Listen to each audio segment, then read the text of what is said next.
Sang-ayon si Acting Defense Secretary Norberto Gonzales na may sakatuparan sa lalong madaling panahon ang modernisasyon sa sandatahang lakas ng bansa bago man lamang siya bumaba sa pwesto ay masimula na ang nasabing programa. It's still a long process. Ako ang tinitingnan ko ngayon is sa tingin ko sa loob ng 4 na buwan ko o 5 buwan kong natitira ng defense, hindi na ako makakagawa ng major effort. Mahihirapan na. But at least we can lay down the policy for it now or lay down the process.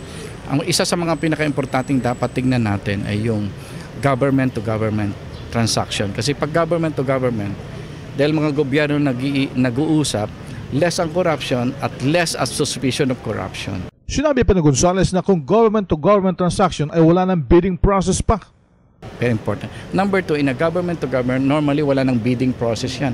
Yun ang nakaka-delay. So yun ang tinitingnan kong mabuti. So sa level ng departamento, ang tinitingnan ko dyan ay yung pabilisin yung ating bilateral defense relations with the countries that we may be dealing with. So ang niraras natin ngayon, kasi sa US meron na tayo. Pero Italy, Britain, yan, Israel, yan ang mga nakikipag-usap sa atin. Lahat na nakikipag-usap sa atin, pinapa-fast track ko yung defense agreements. Ang Korea, you know. So yan, I think that before I go as Defense Secretary, pipirmahan ko ng lahat yung agreements natin with other nations. Si Acting Defense Secretary Norberto Gonzales, RH 911, Bing Formento ng DZRH, Nationwide.